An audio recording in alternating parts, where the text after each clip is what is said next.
O senhor sabe que o senhor ganhou muito o público e a opinião pública no Brasil pela forma com que o senhor diagnosticou os problemas brasileiros, né? O senhor conseguiu encontrar uma forma de explicar para a sociedade, com um diagnóstico muito preciso e com analogias muito interessantes, quais são não só os problemas, mas também os desafios do Brasil. Eu queria falar aqui um pouquinho, completar o que o Luiz Felipe falou sobre o diagnóstico, olhando especificamente para a reforma administrativa. Quer dizer, acho que a gente, com todas as informações que o governo e outras entidades civis e também institutos do governo, como o próprio IPEA, o Banco Mundial, alimentaram a gente com uma série de informações e que a gente se deparou com o tamanho real do Estado, o quanto ele nos custa, o tamanho da disfuncionalidade, né, do Estado, com a quantidade de carreiras, as progressões dos salários e por aí vai. Então, acho que esse é o diagnóstico, o ponto de partida, que nós já sabemos que o senhor concorda com isso. Vou começar lhe perguntando assim, como é que o senhor enxerga o encaminhamento desse debate diante dos obstáculos que a gente tem? O governo vai ter que enfrentar uma das corporações mais fortes do Brasil, que é a do servidor público, especialmente do servidor público federal, que é esse que vive numa distância de abismo do resto da sociedade brasileira. Mas, ao mesmo tempo, a reforma ganha um aliado importante, assim como a Previdência, a mesma coisa, que é o combate ao privilégio, né, o combate à desigualdade, a desconcentração de renda causada pelo Estado brasileiro. Então, uma visão geral do senhor de como é que o governo conduz, se o diagnóstico está dado, tem o apoio da sociedade civil, a narrativa está pronta, já foi testada com a reforma da Previdência. Como é que o governo, qual é a estratégia do governo para levar à frente esse debate? Bom dia a todos. Muito obrigado pelo convite, CLP, Luiz Felipe. Thaís, durante a campanha nós dissemos várias vezes que o Estado brasileiro gasta muito e gasta mal. E fomos entrando nos orçamentos e confirmando o nosso diagnóstico. Então, o primeiro movimento era justamente desmontar uma fábrica de desigualdades, que era a nossa Previdência, além de estar ameaçando engolir o Brasil no buraco negro fiscal. Então, o primeiro ataque era ali. O segundo ataque, e aí todo mundo vai compreender, era justamente a sociedade dos rentistas. O Brasil se habituou a achar natural colocar o juro na lua. Quer dizer, frouxidão fiscal e freio monetário. É um caminho equivocado. Você não pode, com os gastos públicos saindo de 18% do PIB, 40 anos atrás, para 45% do PIB, no pico do governo Dilma, você não pode achar razoável pagar 400 bilhões de reais todo ano de juros e achar que está tudo normal. Isso não está normal. Quando a gente vê que um Bolsa Família custou 10 bilhões de reais, você gastar 40 vezes isso só para manter uma certa tranquilidade no fronte fiscal, é uma tranquilidade falsa. É uma perversa distribuição de renda, é o paraíso dos rentistas, é a destruição dos empreendedores. Qual a empresa que consegue gerar rentabilidade para pagar 50%, 70%, 40% de juros ao ano? Nós vivemos décadas assim. E essa era a segunda maior despesa do governo. Então, a primeira era 750 bilhões com gastos anuais de previdência, e subindo 40, 50 bilhões todo ano. Então, o primeiro ataque tinha que ser ali. O segundo ataque era um mix. Em vez de frouxo fiscal e freio monetário, é o contrário. Controla os gastos do governo e pode até, a taxa de equilíbrio de juros baixa, você pode até afrouxar um pouquinho a moeda. É o que nós fizemos. Isso faz uma diferença brutal para a economia. Nós estamos com um juro agora de 4,5%. O resultado disso, as simulações, é que as despesas de juros de um ano para o outro vão cair 120 bilhões de reais. São 12 Bolsas Famílias originais, ou, agora que está em torno de 30 bilhões, 4 Bolsas Famílias. Como é que eu posso ficar feliz transferindo dinheiro para rentista todo ano, 400 bilhões, 400, e achar que está tudo em equilíbrio só porque o juro está baixo? Bom, o Brasil ficou prisioneiro com essa explosão de gasto público, juros muito altos, impostos elevadíssimos, E gastos antissociais, porque transferir dinheiro para rentista, transferir dinheiro para funcionário público ganhando 12, 13, 15 vezes mais do que um aposentado do setor privado. Isso é uma indecência, além de ser incompetente economicamente. Então, a segunda grande despesa era essa, e nós mudamos. Agora os juros são baixos, o controle é em cima dos gastos. As pessoas me perguntavam, e o déficit, quanto é que vai ser o déficit? Olha, em vez de estar precisamente equivocado, que é o que eu achei lá, quando a gente chegava lá, tinha um controle total, todo mundo sabe informar tudo. Eu nunca vi um país ir para o saco tão organizadamente, tão sob controle. Você chega lá e pergunta, qual é o déficit? O déficit é tanto, o ano que vem vai ser tanto, depois vai ser tanto. Qual a estratégia do ministro, geralmente, para sobreviver? Quanto é que é o déficit? Quanto é que dá para fazer esse ano aí? 140. Então fala que vai ser 138 a meta, que aí nós vamos cumprir a meta. Quando me perguntam qual é o déficit que você gostaria? 0. Em quanto tempo você chega? Não sei, mas estou correndo nessa direção. Qual estatal que você quer vender? Todas. Em quanto tempo você chega? Não sei, mas tem que correr nessa direção. Então eu prefiro estar aproximadamente certo do que precisamente errado. Então a primeira coisa que nós fizemos foi o seguinte, nós vamos mudar o eixo, nós temos que atacar as questões frontalmente. A Previdência primeiro, o segundo, esse mix fiscal e monetário. Então, nós vamos mexer no teto de gastos? Não. Mas e se estourar? Se estourar, nós temos um problema. Mas nós vamos fazer tudo para não estourar. Nós vamos empurrar até quando for possível. Aprovar a reforma administrativa não é um pouco preservar o teto de gastos? Agora chegamos na terceira grande despesa. E aí chegamos, eu estou situando justamente onde é que está a administrativa. Então, a primeira grande despesa, 750 bi juros, Previdência, 400 bi juros da dívida, que agora vai cair para menos de 300, vai cair 100 e tantos bilhões de um ano para outro. Isso é extraordinário, isso é libertador, além de estimular a iniciativa privada com os investimentos, fazer o que a gente chama de crowding in. Nós passamos anos expulsando o investimento privado. Agora nós estamos convocando o investimento privado para infraestrutura, para concessões, para privatização. E aí chegamos à reforma administrativa. Chegamos ao terceiro grande gasto do governo. 300 bilhões anos, 296. Eu prefiro estar aproximadamente certo do que precisamente errado. 300 bilhões. Como é que nós vamos fazer isso? E aí entram as restrições políticas.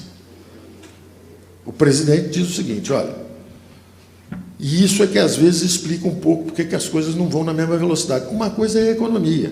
A economia, ela tem que estar próxima da verdade. Eu tenho que dizer sempre, eu tenho que estar buscando a verdade, eu não posso fugir da verdade. Agora, o que é possível fazer politicamente é um outro departamento. E isso eu confio nas instituições brasileiras desde o início. Eu tinha certeza que a opinião pública, por isso que eu agradeço extraordinariamente esse tipo de reunião e esse tipo de trabalho que vocês fazem, porque enquanto em países avançados, como a França, milhões de pessoas vão para a rua para impedir uma reforma, o Brasil está dando um show de maturidade de opinião pública. Milhões de pessoas na rua pedindo uma reforma, em benefício de gerações futuras. Então, lá fora, eles nos subestimam por nossa própria culpa. Como as eleições deixaram muitas cicatrizes de opinião pública, de choque de opinião pública, nós falamos muito mal do Brasil o tempo inteiro. E qual a fonte de informação deles?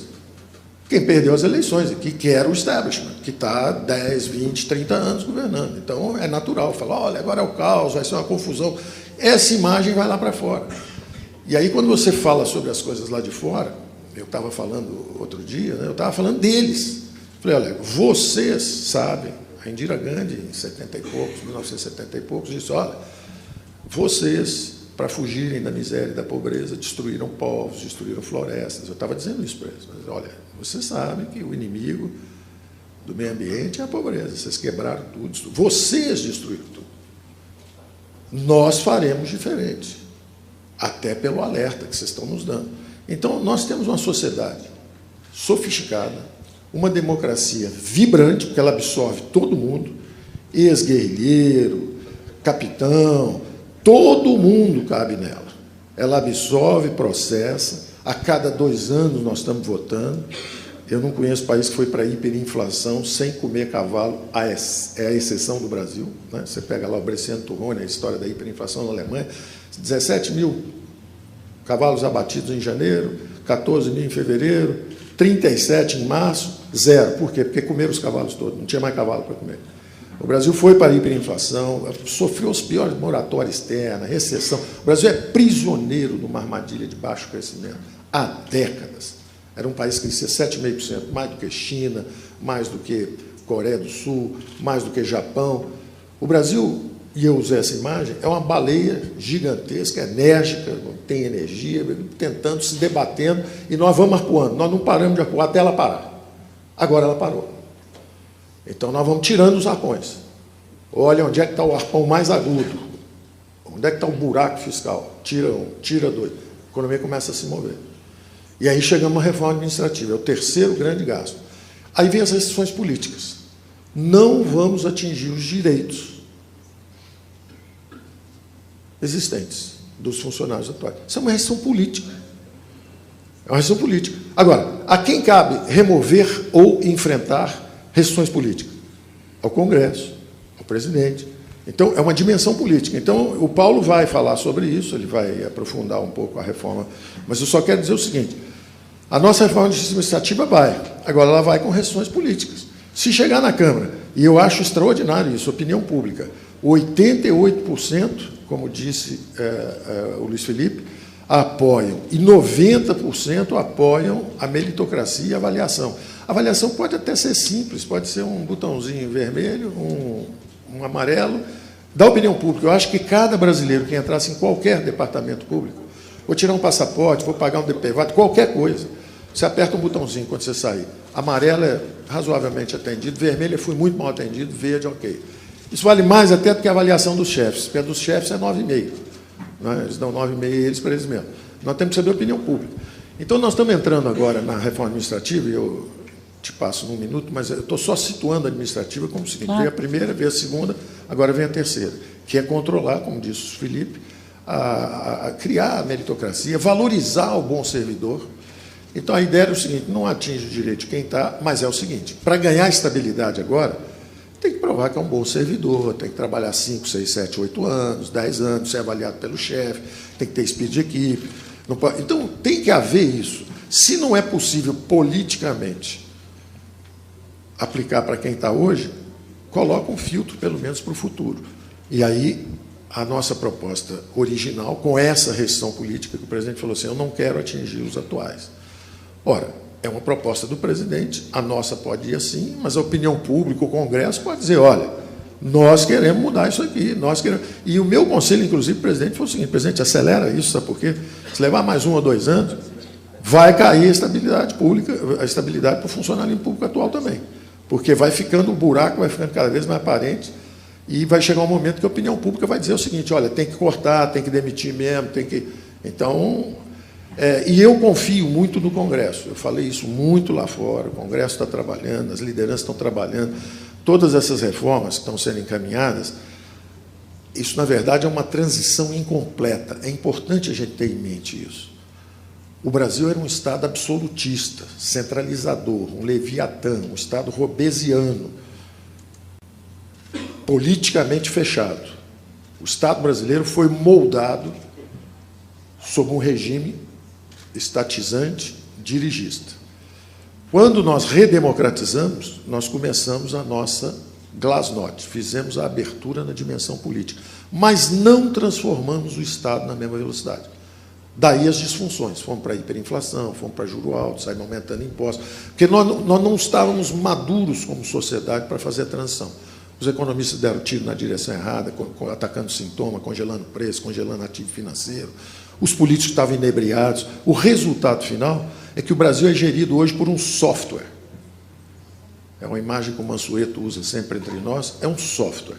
Quer dizer, a classe política foi esvanecendo, ela foi sumindo. Quem controla o orçamento está tudo carimbado, o dinheiro está todo carimbado.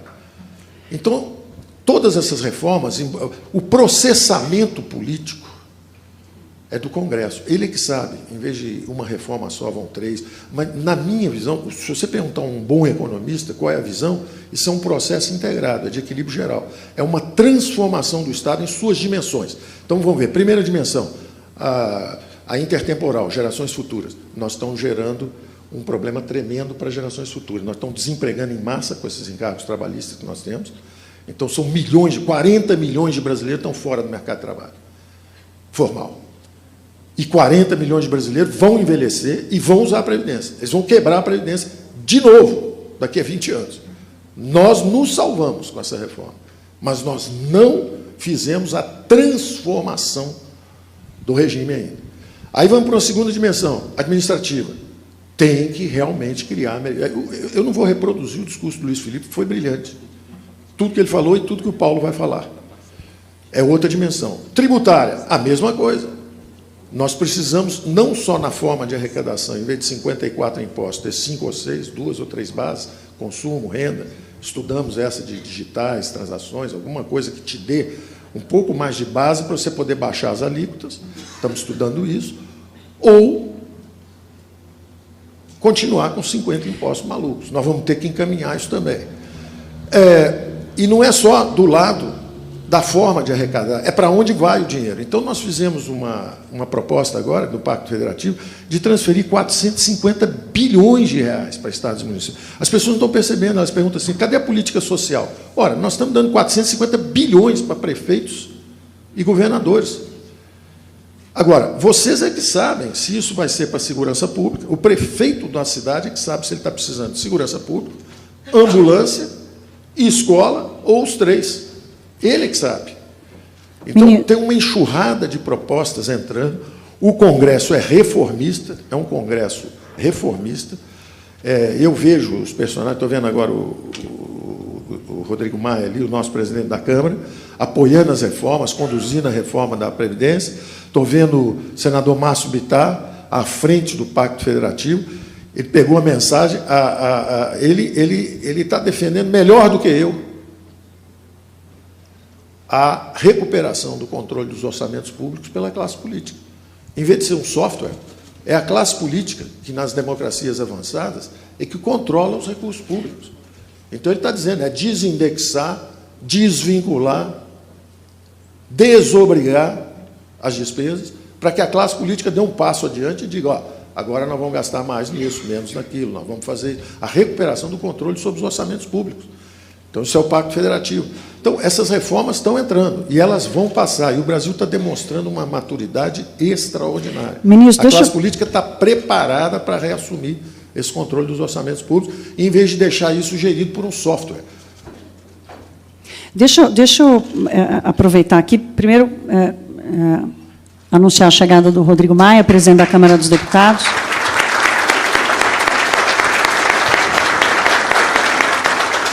Nós temos outros representantes aqui do Parlamento, a deputada Tabata Amaral, Felipe Rigoni, o Samuel Moreira, o Arnaldo Jardim, a Patrícia Ferraz, o Rodrigo Augustinho e o general Pertinelli, e também 2 ex-senadores, senadora Ana Amélia e o senador Jorge Bornhausen, estão aqui na plateia com a gente hoje. Ministro, o próprio presidente da Câmara, Rodrigo Maia, inclusive fez isso ontem, vou tomar a palavra dele aqui, já já ele sobe ao palco, cobrando a reforma administrativa. Por que esse projeto ainda não chegou? E faz algumas semanas que a gente ouve o governo falar, agora vai, semana que vem, semana que vem. Qual é o compromisso que o senhor faz aqui hoje com essa plateia, com esse movimento de apoio à reforma, de quando esse projeto vai chegar nas mãos do Congresso? Nós tivemos um momento mágico, em junho e julho do ano passado, que quase engatou. E o presidente da Câmara estava a 1000 por hora, porque ele conseguiu aprovar o primeiro turno lá da reforma da Previdência, e chegou a haver um ensaio do seguinte, vamos, na semana seguinte, fazer o segundo turno, e fazendo o segundo turno, a aprovação na Câmara da Previdenciária, o Alcolumbre chegou a cogitar, presidente do Senado, chegou a cogitar de não sair em férias.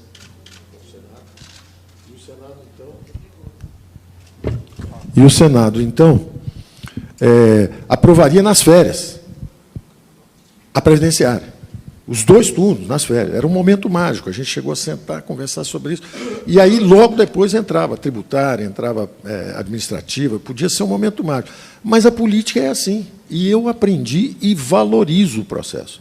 O próprio deputado Rodrigo Maia, presidente da Câmara, virou e falou assim, olha, eu não vou correr risco de não aprovarmos. Está havendo desacertos. E são desacertos republicanos. Tem deputado que fala, olha, eu preciso de saúde, educação lá no meu estado, eu só posso aprovar se tiver isso, se tiver aquilo. Quando há desacertos, justamente a competência na condução disso, que o Rodrigo tem, não posso submeter a uma derrota, eu preciso esperar isso um pouco. Na hora que espera um pouco, dá uma empurradinha, aí não saiu de férias, aí a gente perde um time, aí aquilo que estava pronto para ser mandado começa a circular dentro, começa a circular para um lado, aí começa a organizar a resistência.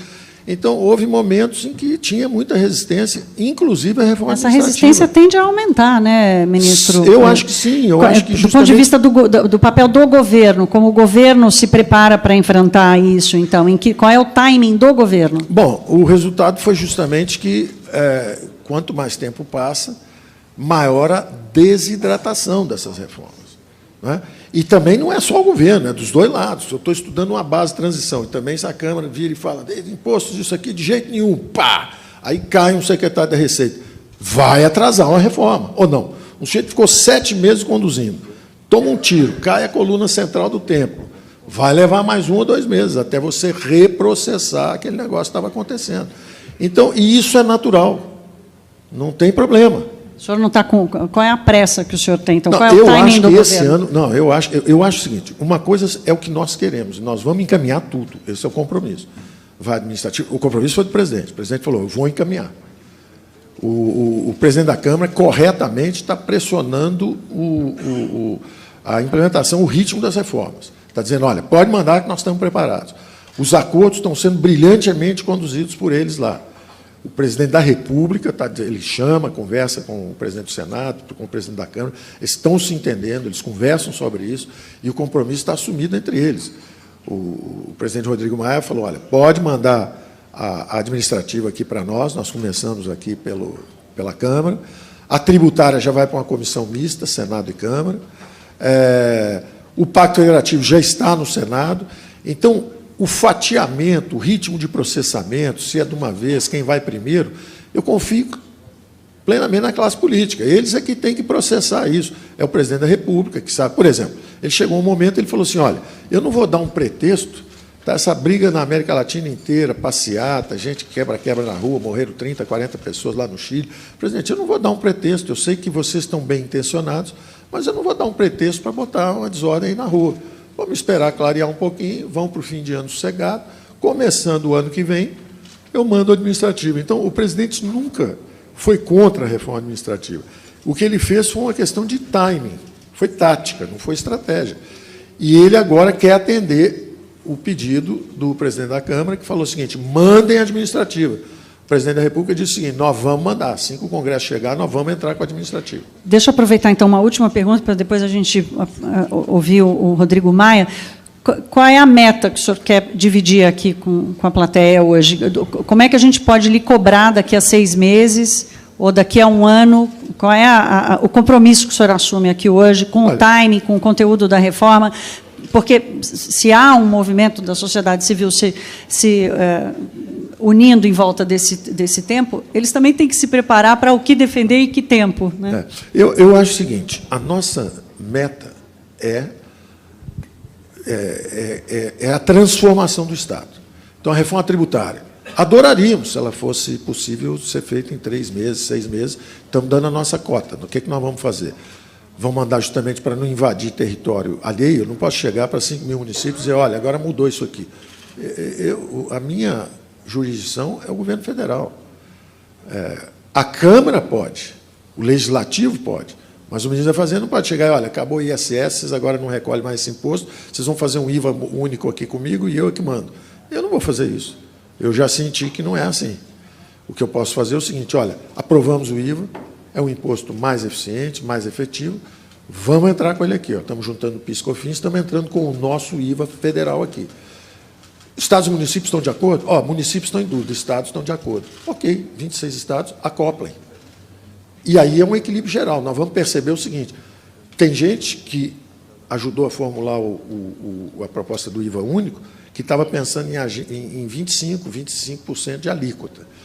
E tem gente dizendo que, se for para botar os municípios dentro, chega a 30%. Isso destrói o setor de serviço brasileiro. Por isso que é um equilíbrio geral. Por isso que eu estava estudando uma outra base tributária, porque o Brasil e o comércio e os serviços brasileiros não aguentam um IVA de 30%. Então, é um problema dramático. Por isso que leva algum tempo. Mas eu tenho certeza que, quando essas contas começarem a entrar na Câmara, e daí a nossa proposta de colaborar, e eu estou aceitando justamente a orientação política do presidente da Câmara e do Senado, que é o seguinte: não vamos mandar uma terceira PEC, para não criar confusão. Desde o início, nós queremos ajudar. Então, vamos mandar propostas que possam ser examinadas e acopladas à do Baleia Rossi na Câmara, examinadas na parte de seletivos e de impostos, imposto de renda, a do Raul lá no Senado, que a dele era mais extensa do que a da Câmara. Então, nós vamos mandando propostas para uma comissão mista. Se isso funcionar rápido, eu acredito na ideia que o presidente da Câmara disse, que é uma reforma prioritária e que nós vamos aprovar esse ano. Eu acredito piamente no que ele está falando e nós vamos fazer tudo para que isso aconteça. Então, vamos falar assim, o que nós podemos cobrar esse ano? A tributária, nós vamos fazer tudo para que ela aconteça. A administrativa, aí é uma questão de avaliação. Eu acho que é a mais simples de aprovar, porque justamente como nós desidratamos para não atingir os direitos dos atuais, ela praticamente não tem oponentes. Então, ela está muito simples de aprovar. Eu imagino que ela... Agora, se a gente quiser, ouvindo a opinião pública, botar um pouco mais, turbinar um pouco a proposta, e botar a meritocracia, começar a enfiar também nos atuais, aí pode ser que tenha alguma oposição, mas eu, de novo, delego isso para a classe política, eu não tenho a capacidade de avaliação. Mas o nosso compromisso também é acelerar e entregar o mais rápido possível. O Congresso chegando, o presidente se comprometeu a mandar a nossa. Então, a nossa vai. Ela pode ir com algumas restrições, mas ela vai. Então, nós estamos falando de 1, 2 semanas, esse negócio chega lá. O Pacto Federativo já está lá, e o Pacto Federativo é o mais complexo, na minha opinião, é a mais importante de todas, porque ela recoloca a classe política no comando dos orçamentos públicos brasileiros. Ela responsabiliza, ela cria o accountability, mas, ao mesmo tempo, ela delega a classe política. A classe política foi empurrada para um corner que não é agradável, porque ela hoje não controla, quem controla é um software, o dinheiro está todo carimbado, e quando tem os efeitos desastrosos, o que acontece? Ela é que é responsabilizada. Então, ela está mal na opinião pública, então ela não consegue atuar e, ao mesmo tempo, ela é responsabilizada. Então, a classe política vai dar um passo à frente, vai assumir isso, vai desvincular os fundos, vai pegar fundos. Tem fundos que foram criados por criaturas do pântano político, que tem esse tipo, qualquer comunidade humana tem, piratas privados, né, e burocratas corruptos. E foram criados esses fundos, às vezes, 50 anos atrás. Um morreu, o outro mora em Lisboa, o outro mora em Miami. E o fundo está aí até hoje, o dinheiro bloqueado. Nós vamos ter que desvincular, e o deputado, o senador Otto Alencar, já abraçou isso. O senador Oriovisto abraçou a emergencial. E o senador Márcio Bittar abraçou. Então, o trabalho do Legislativo é extraordinário. Em vez de clima de confronto, é um clima de total colaboração. De namoro? Eu diria que é mais. Já passou dessa fase. Porque a grande verdade é que é uma cooperação. Não há confronto. É uma colaboração, é uma aliança política de centro-direita. É o que está acontecendo. Houve uma aliança política de 30 anos de centro-esquerda. Agora é uma aliança de centro-direita. E ela está conseguindo encaminhar os temas. E a coisa está avançando. Então, eu acho que a coisa vai dar certo. E eu tenho esperança que... É claro que, se você examinar 180 fundos, que é a desvinculação dos fundos, não vai dar para aprovar em 6 meses. 180 fundos demora um pouquinho. Agora, tem várias coisas que estão lá dentro que vão ser aprovadas. Às vezes vão aprovar uma parte aqui, aprovar uma parte ali, a outra fica para estudos. Então, isso eu acho que o Rodrigo e o presidente do Senado também, eles têm muito mais condição de avaliar do que nós. A nós cabe só encaminhar a estrutura da reforma. E agora eles vão calibrar, vão rechear, e eles vão dizer em que ritmo eles querem assumir isso.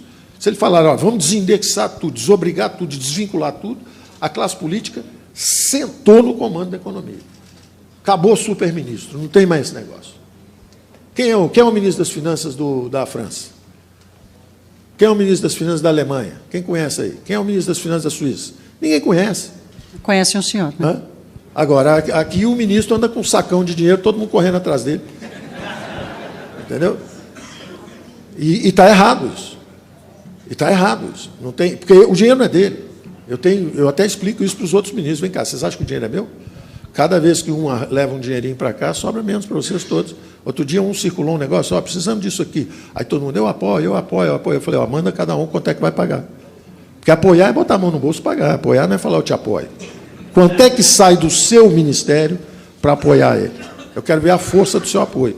Se você der 20 bi, eu acredito que você está apoiando. Se você der 350 milhões, você está só de conversa fiada.